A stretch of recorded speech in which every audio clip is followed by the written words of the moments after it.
Preliminary findings by Parliament's Committee on Defence and Interior has revealed that the use of excessive force by the military at Boko led to the loss of 2 persons. This was established after the Minister for National Security, Defence and Interior met the committee to brief them on the recent disturbances in the area. Ranking member on the committee, James Agalga, explained that although the military was attacked first by the angry youth, the use of minimum force would have saved the lives. According to him, members of the committee are set to embark on a fact-finding mission and also assess the security situation in the area. But according to the Minister for the Interior, who did the presentation on behalf of his colleague, Minister for Defense, was that the soldiers had and the police had stormed an area, a suburb of Boko known as Boabula. You know, they basically were in search of weapons, so they cordoned off the area and were about to start searching for weapons when some youth opened fire on them. I see. And in the process, some soldiers were wounded. Now, unfortunately, the soldiers also reacted. The police reacted, and the result was very unfortunate. Lives were lost, houses were burnt, motorcycles were also burnt in the process. The committee, after listening to the MPs from the area and the ministers responsible for defense and interior, came to the conclusion that there was need for the committee to visit Boko. Okay.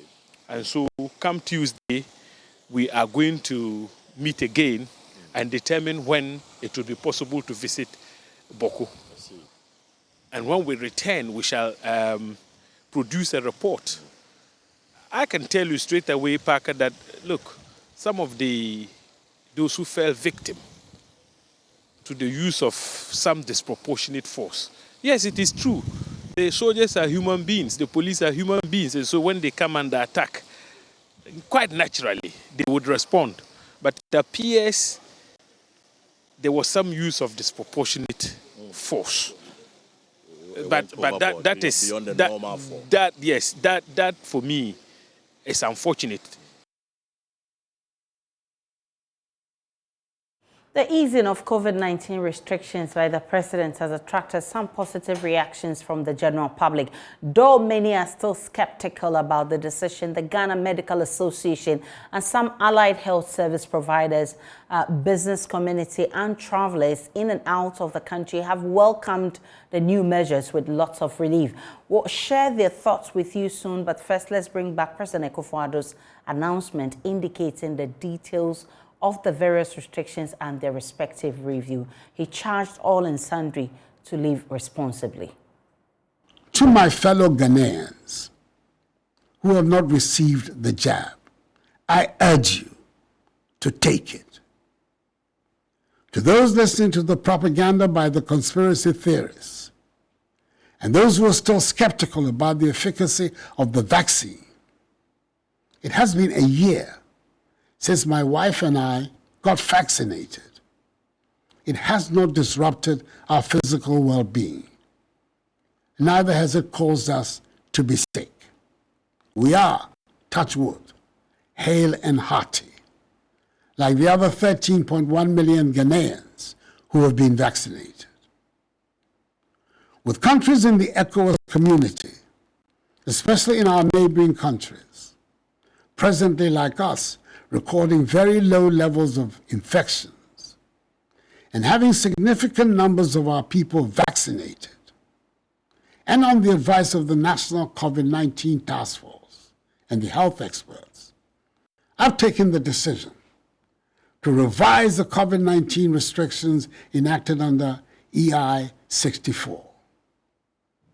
At this point, I want to express the great gratitude of the nation to the leadership and membership of the Ghana Health Service, to all other health workers, and to members of the National COVID-19 Task Force for the outstanding work they have done in bringing us this far. Ours has been an all-inclusive national effort, including the security services, public and private sector agencies, religious and chieftaincy institutions, charitable organizations, all of whom have helped in bringing us this far. I hope I'll be forgiven if I single out the Church of Pentecost, the Catholic Church, and the COVID-19 Private Sector Fund for special praise. They all demonstrated exceptional love of country. So, from tomorrow, Monday, 28th March, the wearing of face masks is no longer mandatory. I encourage all of you, though, to continue to maintain enhanced hand hygiene practices and avoid overcrowded gatherings. All in-person activities, such as those that take place in churches, mosques, conferences, workshops, private parties and events, cinemas and theaters, may resume at full capacity as long as the audience and all participants are fully vaccinated. Hand washing and hand sanitizing points should be made available at these venues. Outdoor functions at sporting events, entertainment spots, political rallies and funerals may resume at full capacity, again, as long as all persons at those events are fully vaccinated. Government will continue to engage all religious and traditional leaders, agencies and institutions to encourage their congregants, subjects and citizens respectively, to be vaccinated to help achieve the 20 million target by June 2022. I'll also urge the media to support this campaign in full. Fellow Ghanaians, we had to impose measures to limit the importation of the virus into our country, especially as our first cases of the virus were imported through the Kotoka International Airport, KIA. Currently, the Kotoka International Airport only allows fully vaccinated passengers who are in possession of a 72-hour negative PCR test result prior to embarkation and have a negative antigen test on arrival in the country.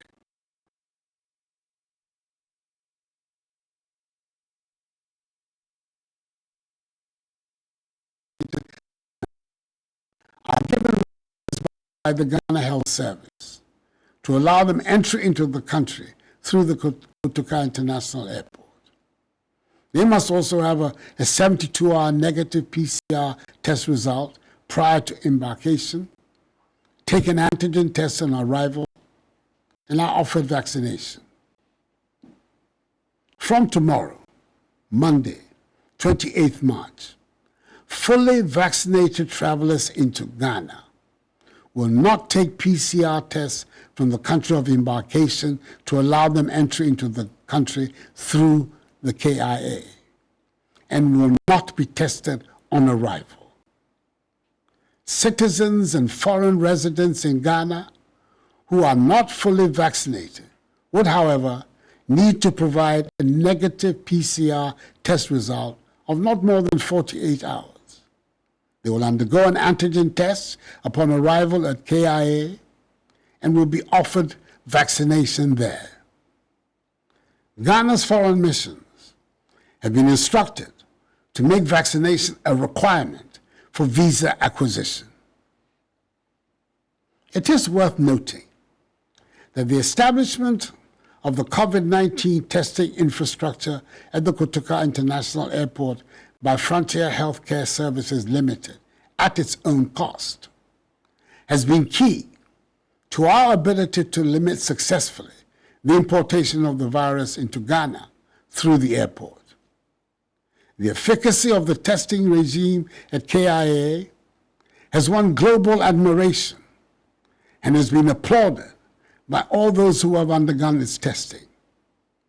It has been one of the reasons why Ghana was not at the receiving end of several of the travel bans imposed by the West at the height of the pandemic, for which many African countries were affected.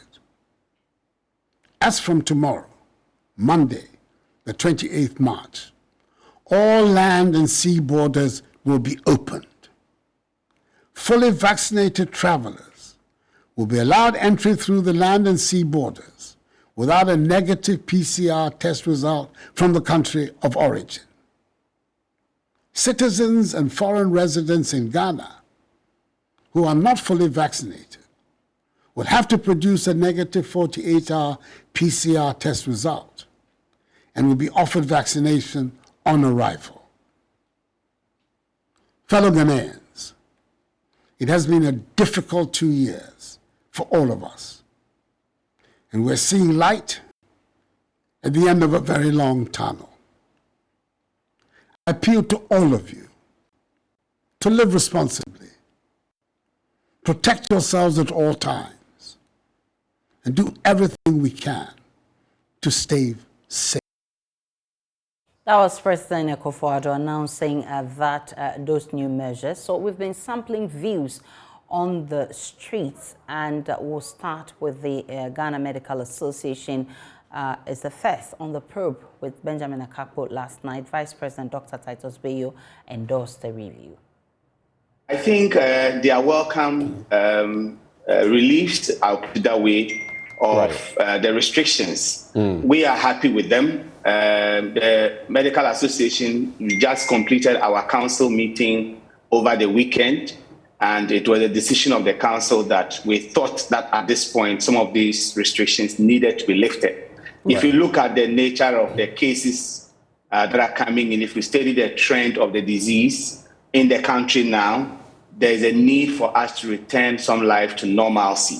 In particular, we are happy that fully vaccinated persons do not need to be subjected to this testing at the airports, and I think that bit is very welcome. This COVID has given us a lot of positive lessons that if we do not make benefit of as a nation, we'll have ourselves to blame. Right. It is for the first time that we didn't report any cases of cholera because of our hand-washing hydrants. Are we going to maintain this? We saw local industries build capacity to be able to produce and supply and meet almost all our needs in terms of PPEs. Are we sustaining that? We improved our ICU capacity from something that was very abysmal to a point that ICU beds became quite available. Are we sustaining this for other medical conditions that require ICU services? And our research institutions, and I'm very saddened, and I have to mention this here, when you look at some of the restrictions that some countries brought up, in particular United Arab Emirates, when they brought their travel requirements, the accredited labs in this country that they would accept results from, none of them was a public lab.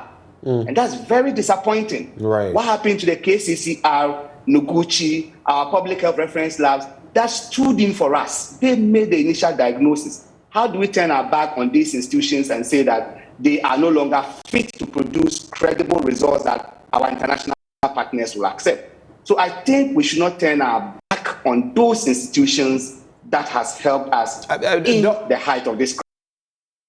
Fellow of the CDD and pharmacist, Dr. Sapon Asiedo, has also been endorsing the easing of restrictions as announced by the president. He, however, charges government not to renege in its attempt to ensure that the 20 million Ghanaians targeted are vaccinated. He spoke on the AM show.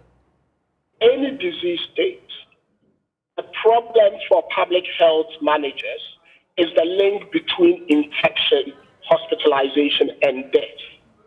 Once that link is established, health managers have to do something about it. And that is why you have things like social distancing and other things coming in. So at the onset, that came in. Then the next level becomes, what else can we do to break this, which might be either treatment or vaccinations.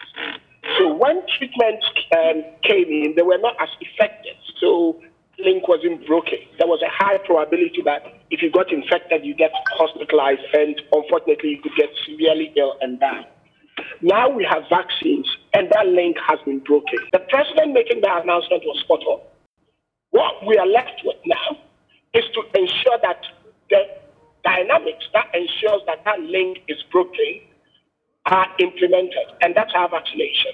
And so for me, the challenge the Ghana Health Service has now that the president has made this announcement is how to ensure that the 20 million people are vaccinated, not just that, but knowing that immunity wanes after about 6 months, to ensure that boosters can be efficiently employed so that our population immunity is high. Because if our population immunity drops, then you have the added implications of imported infections, especially with our land borders open. We are where we are. You need to be vigilant. The president has made the political health decision. Now you need to make the prudent personal decision around self-protection, self-preservation, and vaccination. And you need to positively affect those around you to ensure that they get vaccinated. That is the only way around it.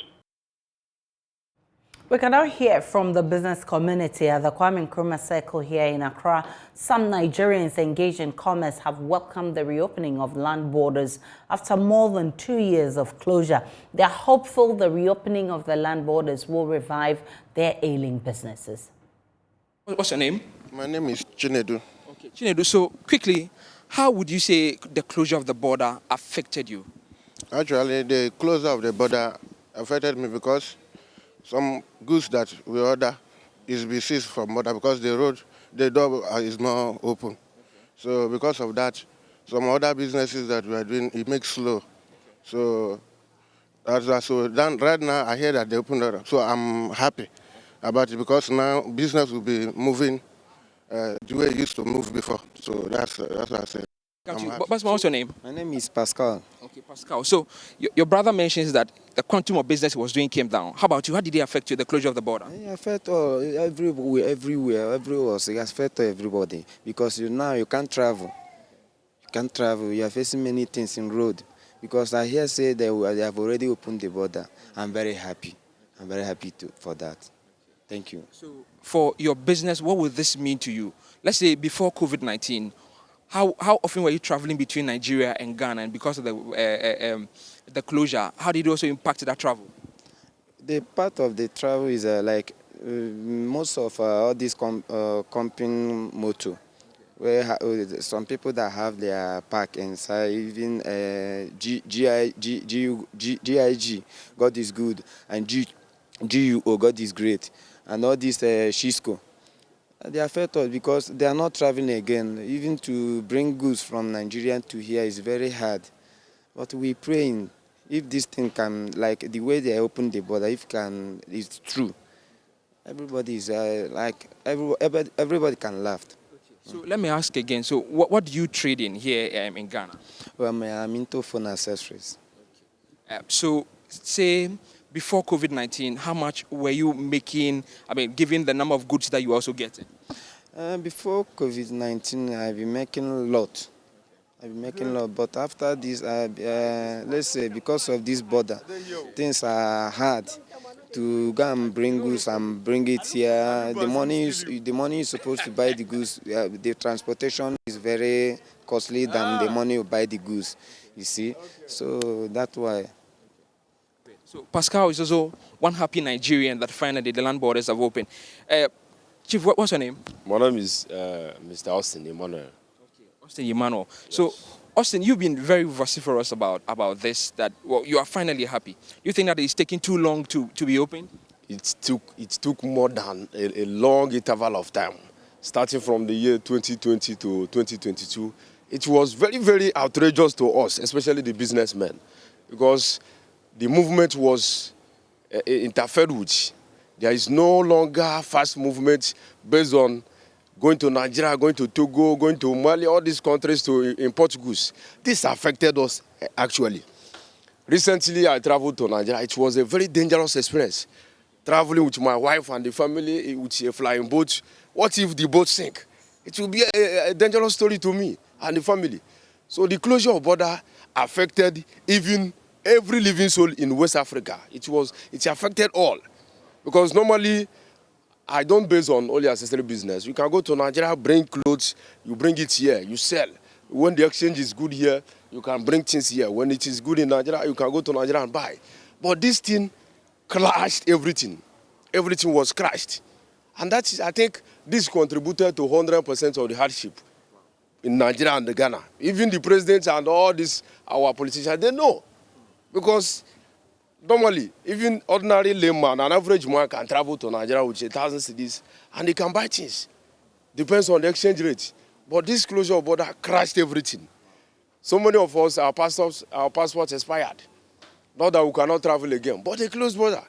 So you can't travel to renew it. But as they have opened the border, I think yesterday it was a glorious news to every citizen, both Ghana and Nigeria.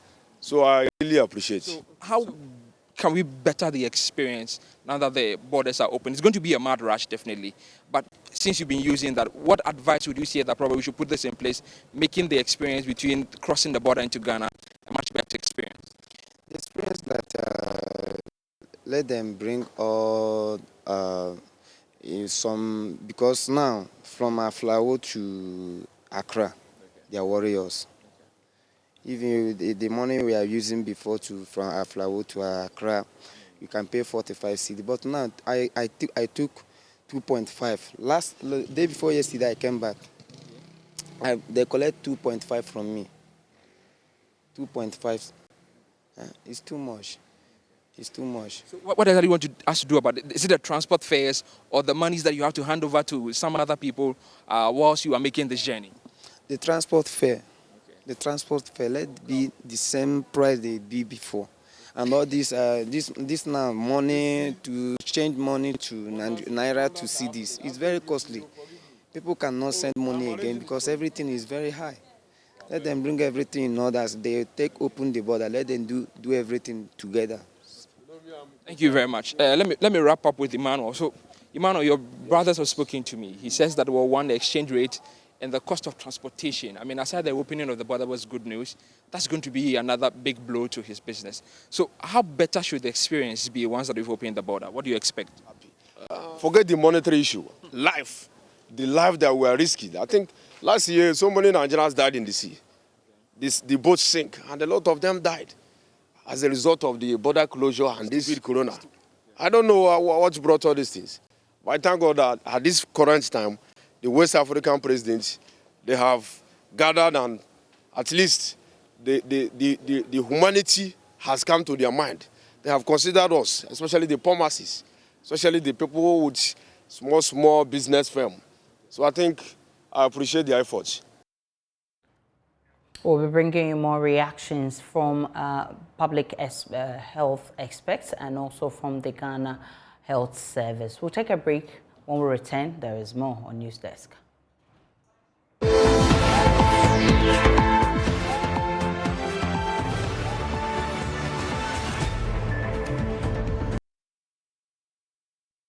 Let's go to Parliament now because there's a push from Northern MP Samuel Okudzeto-Ablakwa to get the leadership of Parliament to take a firm decision on proposals for MPs to slash their salaries in the wake of the economic challenges faced by the citizenry. And the view of the NDC MP, government appointees and members of the Council of State have publicly announced a decision to forfeit part of their salaries, a move Mr. Ablakwa believes must be emulated by the legislators. His comment comes on the back of the raft of measures announced by the Finance Minister, Ken Ofori-Atta, to help ease the burden on the populace. Speaking on the floor of the House, ranking member on the Foreign Affairs Committee asked the House to thoroughly look at the issue and make public the decision of Parliament.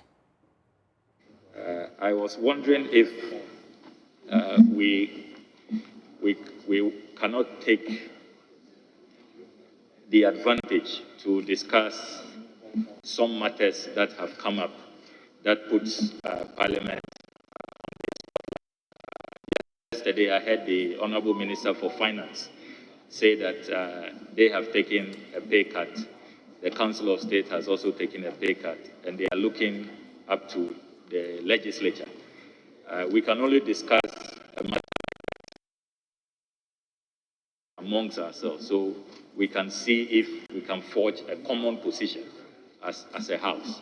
So I'm wondering if we cannot take advantage of the committee of the whole slated for Thursday, 17 March, to thoroughly discuss that matter. Because as it is now, it's like there are just individual opinions and views. We don't seem to have a position as an institution.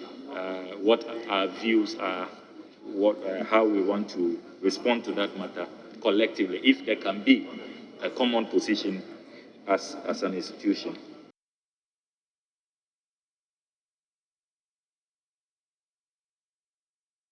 We'll be speaking on COVID-19 measures as we try and get the Director General of the Ghana Health Service, Dr. Patrick Kwadwo, to join us. But whilst we wait for him to join, we can listen to Professor Ivan Adai-Mensah. High schools, the tertiary level, they need equipment, they need facilities, they need consumables.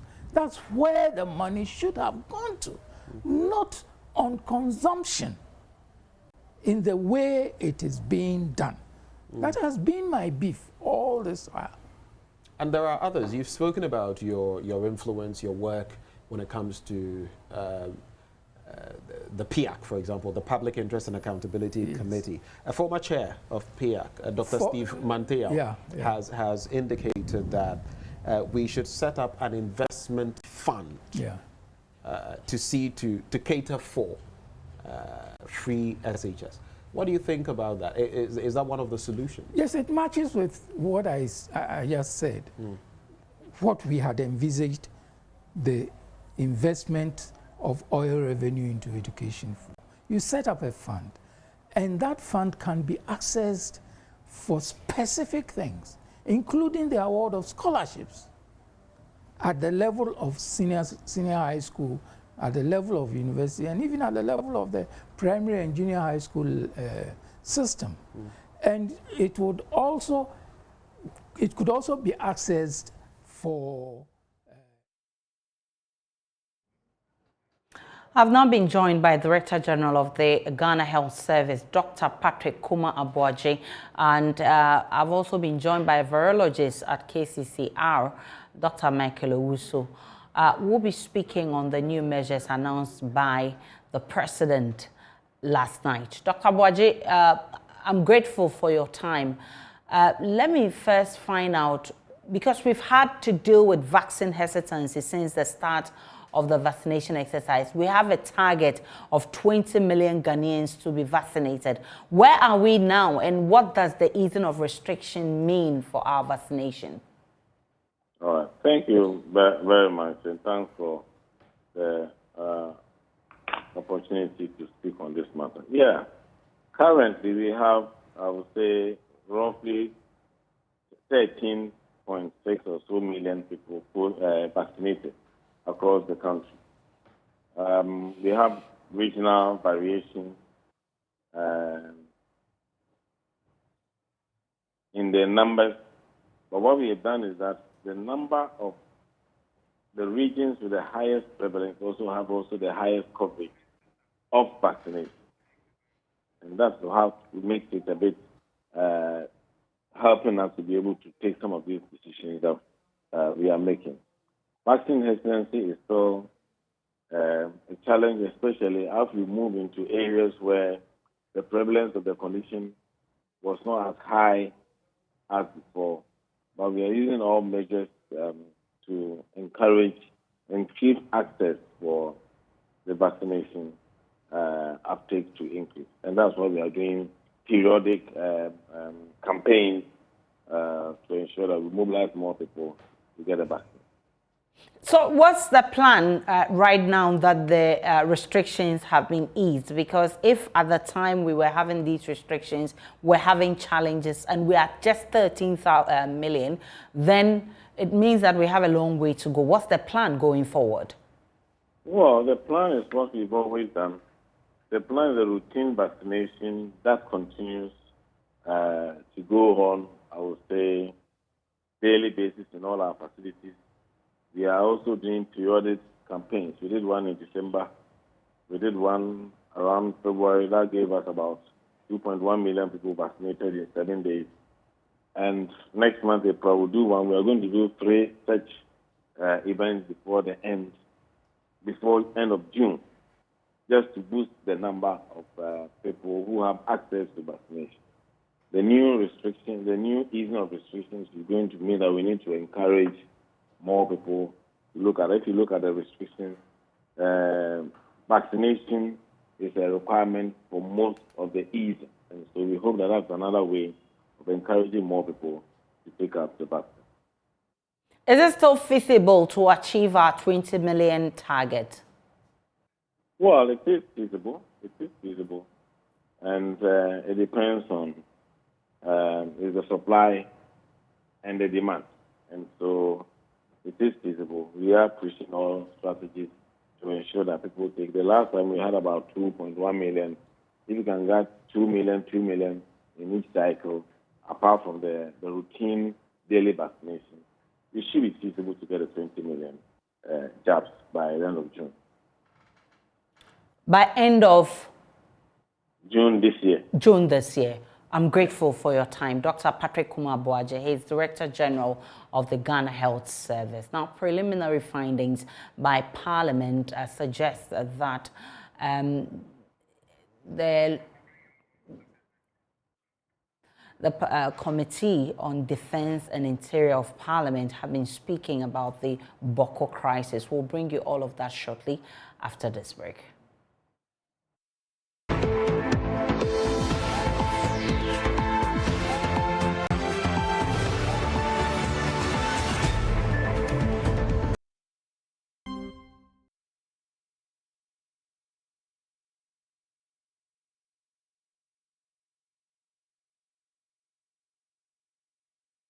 Hello and welcome to Business here on News Desk with me, Beverly Broom.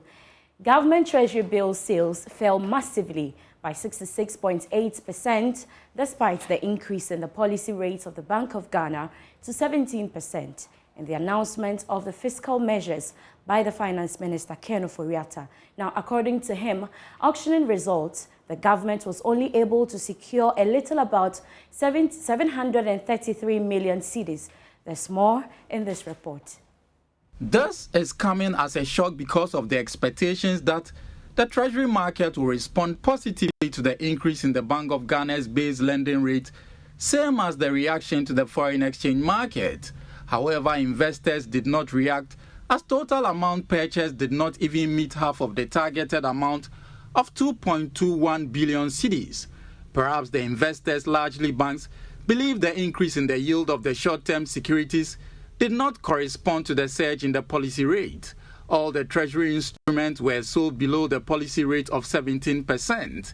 A cursory look at the results showed that the investors who bought the T-bills rather went in for the 91-day and 1-year bills because their interest yield were relatively better.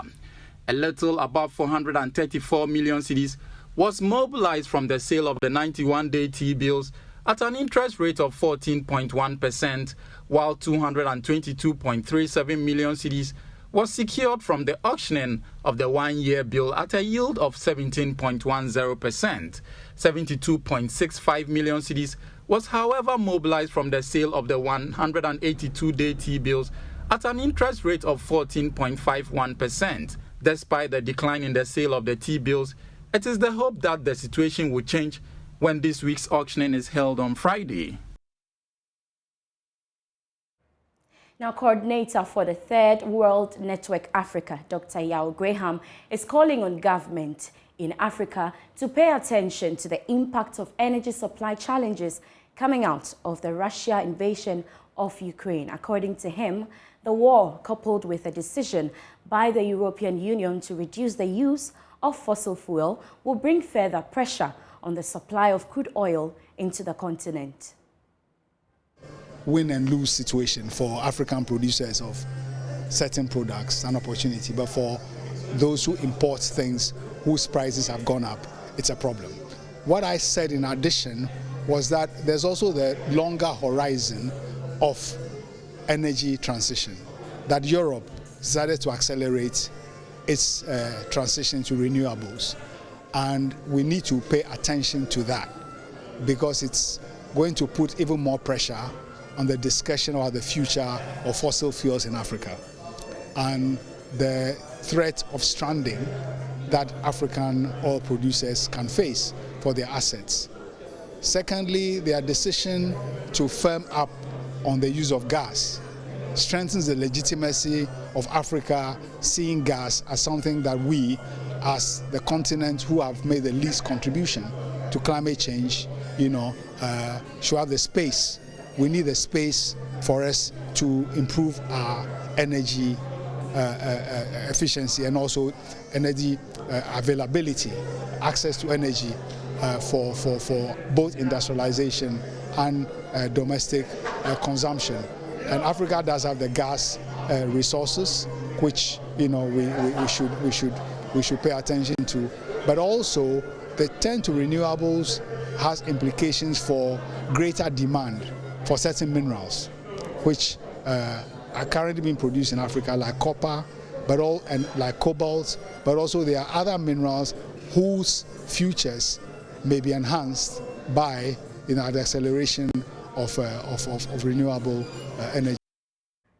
That'll be all for business. But for more news, kindly log on to myjoyonline.com/business. Good morning.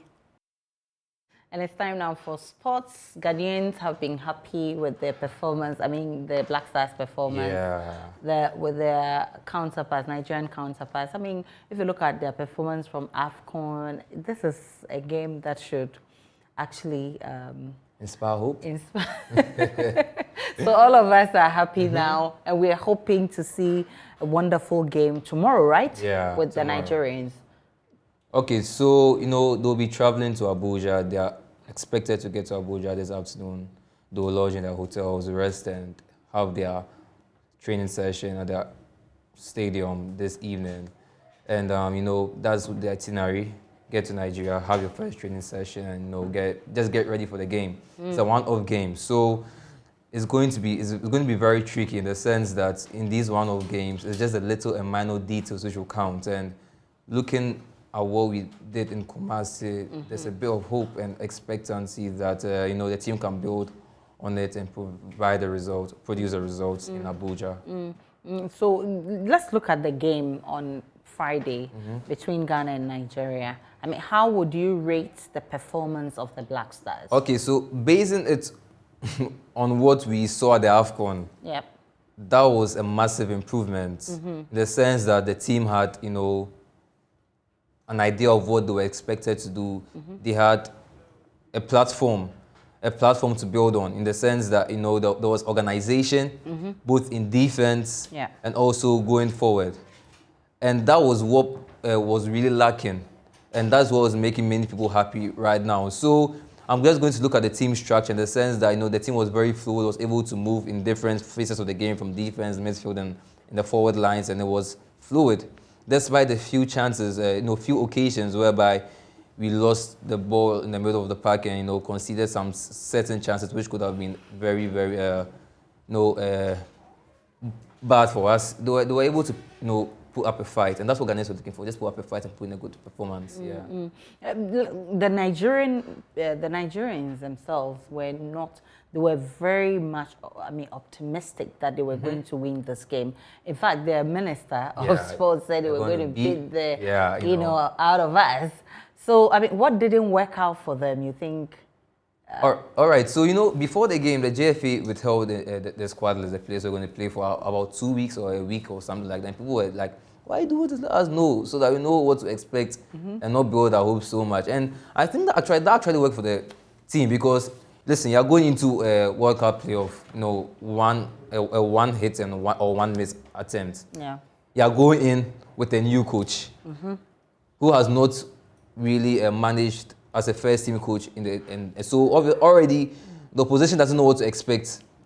And now they also don't know the sort of players you are bringing into the game. They only knew the players you are bringing into the game just like 2 or 3 days ahead. Okay. So how are they going to plan? And how are they going to strategize to counter whatever you are bringing forth? So I think the Black Stars with holding the squad also worked because who had the players coming?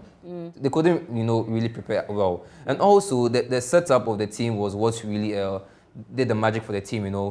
They played the back four. Black Stars played the back four, but it was not actually a back four. Okay. There was fluidity. Our fullbacks were, playing as wingers. Okay. And we had a midfielder playing in defense with.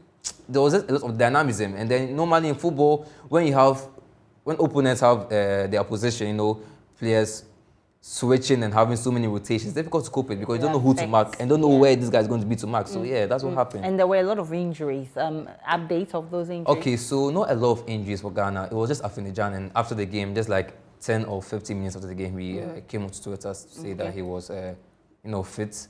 Otto Addo also confirmed in his post-match pressure that not pressure, I mean pressure that that it was just was knock fatigue, that sort of thing. So yeah, the players are ready. Every player who was in camp trained yesterday, and they even had some team bonding session on IG. Players were dancing here and there and all of that. So yeah, they are in good spirits. They are fit. Yeah. So it's the same squad that's going to face Nigeria in Abuja. No change. Okay, so let's look at our expectation of this team in Abuja, because after performing this massively, the president himself has been happy with the performance. You can't do below. All you can is actually improve on your standard. Yes, and the improvements will be looking to come from in attack and also in defense. We kept a clean sheet versus Nigeria, but we're at times sloppy with the ball, whereby I lost the ball twice in midfield. And also, now that we are going to Nigeria, actually we are in an advantage. When we go to Nigeria, we have any draw, which is more than 0-0, if automatically qualified because of the away goal rule. Okay. So whether 1-1 or 2-2, we are going to the World Cup. So now, the thing will be, if you get to the Abiola Stadium, first 20 minutes, expect Nigeria to come at you. Okay. Can you stick together as a team? Can you put in that grit and put in that, as we will say, be irate. And after you weather the storm in the first 20 or 15 minutes, then settle into your own game, control the game, and look to score goals. And that will be our biggest challenge. All right, we have bright players in attack, Afriyie, Fatawi, Sahaku, and the young guys, but our issue is that, can we get the goals? That's where we've always had challenges. We'll be spoiling a lot of goals. We have chances, we don't utilize them. So, where we can benefit from will be our set pieces. Definitely, you're going to get a corner. You're going to get a free kick. Our delivery is into that 18-yard box, because when the ball gets in the 18-yard box, anything can happen. You can be pushed. You can head the ball, ricochet off a player into the own net, and now we're they'll be a bit, apprehensive to get so close to you. Yeah. So make your set pieces work. And that's what we feel to do in Kumasi. So that should work for us in Abiola Stadium. I'm hoping it will work for us, because it has never worked for us in any game. But we're hopeful that Ghanaians will make us proud. Oh, yeah. In Nigeria tomorrow. There's hope. There's hope. There's hope. There's hope for all of us. Mishael, thank you for bringing us sports. And that will be it for News Desk. My name is Aisha Ibrahim. Many thanks for watching. For more news, you need to log on to myjoyonline.com. Over there, you get updates of all the developing stories. See you again at 12.